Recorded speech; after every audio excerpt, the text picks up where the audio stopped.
utakase, unibariki, utukuzwe ndani yangu. Mwokozi Yesu, ninakusifu, jina lako litukuzwe, liabudiwe, lihimidiwe duniani na mbinguni. Hujambo. Aliongozwa kwenda machinjoni kama kondoo, na kama vile mwanakondoo alivyokimya mbele yake amkataye manyoya, vivyo hivyo yeye naye hafunui kinywa chake. Katika kujidhili kwake hukumu yake iliondolewa. Ni nani atakayeeleza kizazi chake? Kwa maana uzima wake umeondolewa katika nchi. Je, umelielewa neno hilo? Sema ukweli. Kama huelewi, sema huelewi. Mambo mengine huwa ni vigumu sana kuyaelewa. Nakumbuka wakati nilipokuwa mwanafunzi katika shule ya msingi, mimi na wanafunzi wenzangu tulikuwa na shida sana kuyaelewa mambo mengine katika lugha hii ya Kiswahili. Tungesoma hadithi na kusikia ya kwamba mtu alikata roho, na hilo jambo lilikuwa linanisubua sana. Nilikuwa najiuliza, kwani huyu mtu ni mtu wa aina gani? Yaani mtu anachukua kisu, anaikatakata roho. Na hii roho ambayo anaikatakata, anaiona aje? Roho nasikia haionekani, anaiona aje? Na kama anaweza kuikatakata, si atajiumiza sana?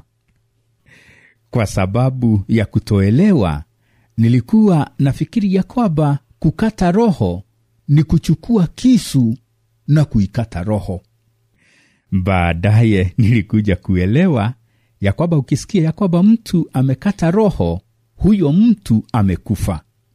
Tena siku hizo ungemuona mtoto anamfuata nyuki. Na unajua kumfuata nyuki ni hatari sana. Yaani mtoto anamfuata nyuki. Nyuki akienda hivi anamfuata. Ukimuuliza ni kwa nini anamfuata nyuki, anakuambia ya kwamba Juma alisema fuata nyuki ule asali. Na kwa sababu anataka kula asali, ndio sababu anamfuata nyuki. Na anafanya hivyo kwa sababu ya kutoelewa. Hajui ya kwamba huu ni msemo unaotusaidia kujua ya kwamba tukitaka jambo fulani hatuna budi kujibidiisha ili tufanikiwe.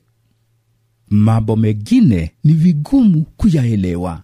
Na hata kuna mambo mengine ambayo tunasoma katika Biblia na hatuelewi. Sasa hapa tunamuona huyu mtu wa Kushi anasoma neno la Mungu lakini haelewi. Ninamshukuru Bwana Mungu kwa sababu alimtumia Filipo na akamsaidia kuelewa. Filipo alikuwa ni shemasi.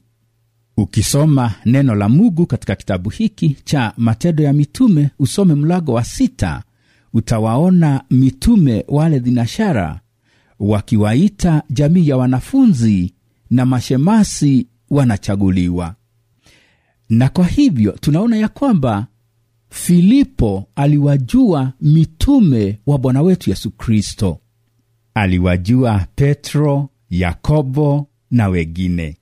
Na kama unavyojua, Yohana alikuwa mtume wa Bwana wetu Yesu Kristo. Na Yohana ndiye aliyekiandika kitabu cha Yohana, yani Injili ya Yohana. Ukisoma hiki kitabu cha Yohana, usome mlango wa 1 kifungu cha 29, utasikia hivi: siku ya pili yake amuona Yesu anakuja kwake, akasema, tazama, mwana-kondoo wa Mungu aichukuaye dhambi ya ulimwengu. Yani huyu anayeyasema maneno haya ni Yohana Mbatizaji. Anamuona Bwana Yesu na anasema ya kwamba yeye ni mwana-kondoo wa Mungu aichukuaye dhambi ya ulimwengu. Bwana Yesu ndiye mwana-kondoo. Na tena huyu Yohana ambaye ndiye pia amekiandika kitabu cha Ufunuo wa Yohana, aliandika maneno haya katika mlango wa 12 kifungu cha 11.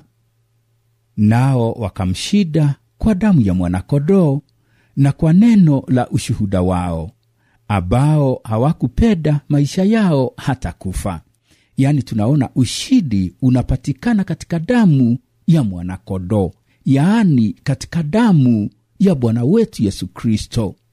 Na neno la Mungu linaendelea, na katika kitabu hiki cha Ufunuo mlango wa 17 kifungu cha 14 linasema, hawa watafanya vita na mwanakondoo, na mwanakondoo atawashinda, kwa maana yeye ni Bwana wa mabwana na mfalme wa wafalme, na hao walio pamoja naye ndio walioitwa na wateule na waaminifu. Mwanakondoo ni Bwana wetu Yesu Kristo, na yeye ndiye Bwana wa mabwana na mfalme wa wafalme.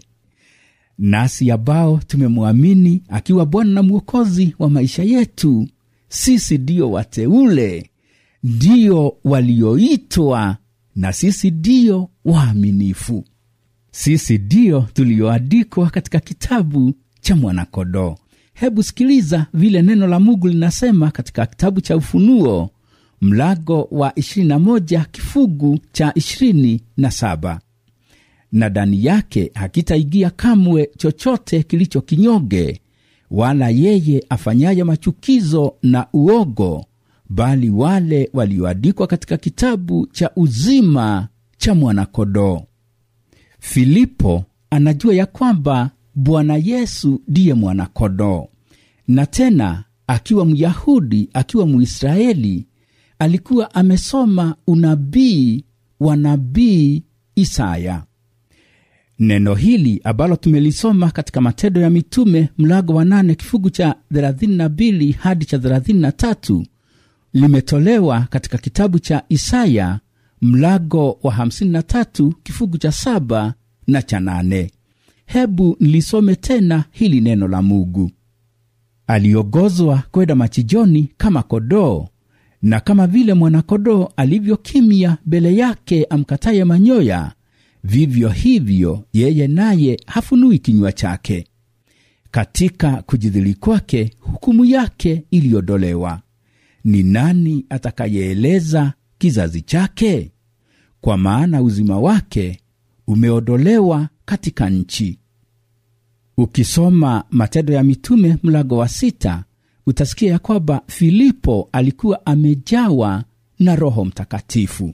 Sasa huyu Filipo akiwa amejawa na Roho Mtakatifu na akiwa amekaa na mitume wa Bwana wetu Yesu Kristo, analielewa neno hili. Anajua ya kwamba linaongea kumhusu Bwana wetu Yesu Kristo alivyojinyenyekesha na hata akatufia msalabani ili tupate msamaha wa dhambi, ili tupate wokovu. Na kwa sababu analielewa neno hili na pia anamtii Bwana Mungu, anamsaidia huyu mtu wa Kushi kulielewa. Hebu tuendelee kusoma neno la Bwana. Tusome hapa katika kitabu cha Matendo ya Mitume mlango wa 8 kifungu cha 34 hadi cha 39. Yule towashi akamjibu Filipo akasema, na kuomba, nabii huyu asema maneno haya kwa habari ya nani? Ni habari zake mwenyewe au ni za mtu mwingine? Filipo akafunua kinywa chake, naye akaianza kwa andiko lilo hilo, akamhubiri habari njema za Yesu. Wakawa wakiendelea jiani, wakafika mahali penye maji. Yule towashi akasema, tazama maji haya, ni nini kinachonizuia nisibatizwe? Filipo akasema, ukiamini kwa moyo wako wote inawezekana. Akajibu akanena, naamini ya kwamba Yesu Kristo ndiye mwana wa Mungu. Akaamuru lile gari lisimame, wakateremka wote wawili majini, Filipo na yule towashi, naye akambatiza. Kisha walipopanda kutoka majini, Roho wa Bwana akamnyakua Filipo, yule towashi asimuone tena. Basi alikwenda zake akifurahi. Yaani tunaona wakati Filipo alipomsaidia huyu towashi kulielewa neno, towashi aliokoka na akabatizwa. Mambo mema yanatendeka wakati tunapowasaidia watu kulielewa neno la Mungu. Watu wanaokoka, watu wanabatizwa, wanakuwa katika imani, maisha yao yanabadilishwa na wananufaika. Naye Bwana Mungu anatukuzwa. Nawe ambaye unamsaidia mwingine kulielewa neno la Mungu, unabarikiwa. Kama nilivyosema, kuna mambo mengine ambayo hatuelewi. Kunayo hadithi ya mtu aliyesikia ya kwamba angeweza kutuma pesa kwa kutumia simu. Na siku hizo, simu ambayo ilikuwa inatumiwa ni ile simu ya nyaya. Mzee akatembea, akaenda mahali ambapo palikuwa na nyaya hizo na akasimama chini ya mti. Mzee akauogelesha mti, akasema, "We mti, nimekuja na pesa, na hizo pesa ninazo hapa. Sasa nataka hizi pesa upelekee rafiki yangu Yakobo anayekaa pande ile ingine ya mulima." Kusema hivyo, mzee akachimba shimo ardhini chini ya mti na kuzika pesa. Unaweza kumcheka mzee, lakini ukweli ni kwamba mambo mengine hatuyaelewi. Na ikiwa huelewi jambo fulani, usije ukajifanya eti unalielewa. Kile ambacho unastahili kufanya ni kumtafuta mtu ambaye analijua akusaidie kuelewa. Na vivyo hivyo ndivyo tunastahili kufanya tunaposoma neno la Mungu. Ukisoma na uone ya kwamba huelewi, usijifanye ya kwamba unaelewa. Kuna wengi ambao wamesoma na kutoelewa, na badala ya kukubali ya kwamba hawaelewi, wanajifanya wanaelewa, na wamewapotosha watu wengi. Usiwe kama wao, wewe kuwa kama towashi. Towashi alisoma neno, na alipoona ya kwamba haelewi, akamwambia Filipo ya kwamba haelewi. Filipo, huku akiwa anatumiwa na Roho Mtakatifu, akamsaidia kulielewa neno. Ukisoma neno la Mungu na uone ya kwamba huelewi, tafuta mtu ambaye analielewa na atakusaidia. Kama Filipo, sisi tuliokoka, sisi watoto wa Mungu, tumeagizwa kuwa mashahidi wa Bwana wetu Yesu Kristo. Unapofundishwa neno na kulielewa, ni jukumu lako kumsaidia yule mtu ambaye haelewi, ili naye pia apate kulielewa. Neno la Mungu katika kitabu cha Mathayo mlango wa 28 kifungu cha 19 hadi cha 20 linasema, "Basi enedeni mkawafanye mataifa yote kuwa wanafunzi, mkiwabatiza kwa jina la Baba na Mwana na Roho Mtakatifu, na kuwafundisha kuyashika yote niliyowaamuru ninyi. Na tazama, mimi nipo pamoja nanyi siku zote hata ukamilifu wa dahari." Aliyeyanena maneno haya ni Bwana wetu Yesu Kristo, na kwa hivyo tunaona ya kwamba sisi watoto wa Mungu tumeamuriwa kuifanya huduma ya uinjilisti. Tunastahili kuwafikia watu na kuwaita waje kwa Bwana Yesu. Na pamoja na hayo, wale ambao wanamwamini Bwana Yesu, tunalo jukumu la kuwafundisha neno la Mungu, kuwasaidia kulielewa neno la Mungu. Kuna mambo mengi ambayo hatuelewi. Waweza soma neno la Mungu na uone ya kwamba hulielewi. Kubali ya kwamba huelewi, na utafute mtu anayelijua ili akusaidie. Ukisaidiwa na kulijua neno, saidia na mwingine na yeye pia alielewe neno. Na unapofanya hivyo, Bwana akubariki. Shalom.